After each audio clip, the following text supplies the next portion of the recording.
पहले की बात है। माधवपुर नामक गांव में एक गरीब किसान अपनी बूढ़ी अम्मा के साथ रहा करता था। उसके पास एक छोटी सी जमीन थी जो कि बंजर हो चुकी थी।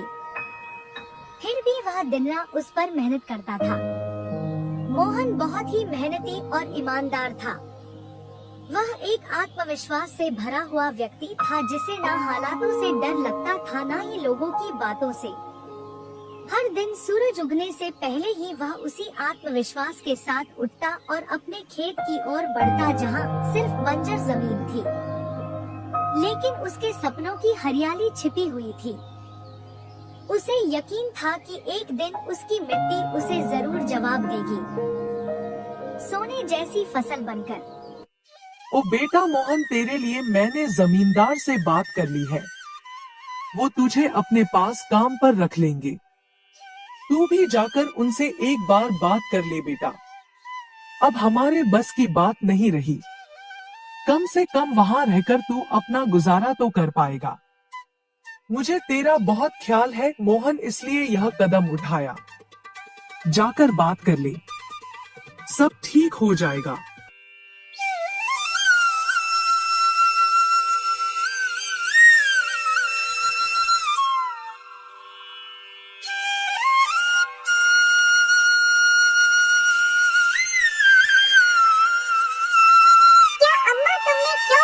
वहाँ मैं नहीं जाऊंगा। हमारा खुद का खेत है तो मैं दूसरों के पास क्यों काम करने जाऊं? मैं गरीब सही मगर खुददार हूँ। मैं अपनी मिट्टी में पला हूँ, उसी में पसीना बहाऊंगा।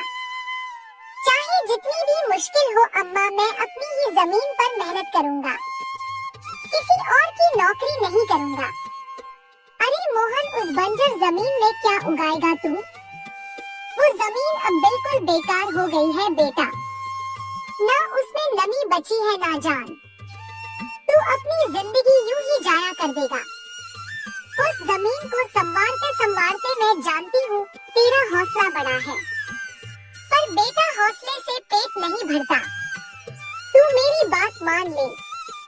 वो जमींदार कम से कम तुझे रोज की रोटी तो देगा। अपनी जिद छोड़ दे बेटा।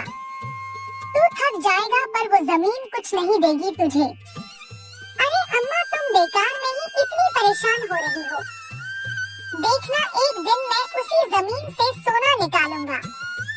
यह जमीन ही हमारी सबसे बड़ी ताकत बनेगी। मोहन खेत में काम कर ही रहा था कि तभी वहाँ पर एक आदमी आकर बोला, अरे मोहन भैया, आपको भी मानना पड़ेगा। आप फिर से इस बंजर जमीन पर मेहनत कर रहे हैं। अरे मंगेश भैया, अब क्या करें?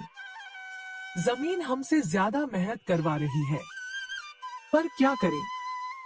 धरती तो माँ समान होती है, जैसा वह चाहे वैसा ही करना पड़ता है।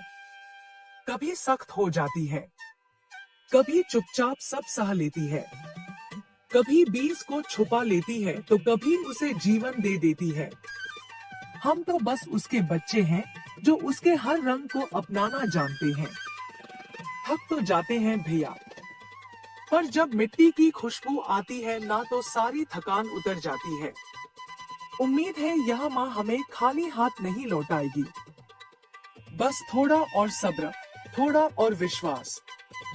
आप जैसा मूर्ख तो मैंने आज तक नहीं देखा भैया। क्या सोचते हो आप? दुनिया कहां से कहां पहुंच गई और आप अब भी उसी बंजर जमीन से उम्मीद लगाए बैठे हैं। मोहन के पास उस आदमी की बातों का कोई जवाब नहीं था। वह वहाँ से अपने घर चला जाता है। जब दोपहर को मोहन थक हार कर घर पहुँचता है तो देखता है कि माँ बुझे हुए चूल्हे के पास चुपचाप बैठी है। क्या हुआ अम्मा? तुम ऐसे क्यों बैठी हो? खाना क्यों नहीं बनाया? क्या बात है? बेटा, चूल्हा जलाने के लिए लकड़ियाँ नहीं है, इसीलिए चूल्हा कैसे जलेगा? बस इतनी सी बात है अम्मा। मैं अभी जाकर ले आता हूँ लकड़ियाँ। मोहन लकड़ियाँ लाने जंगल चला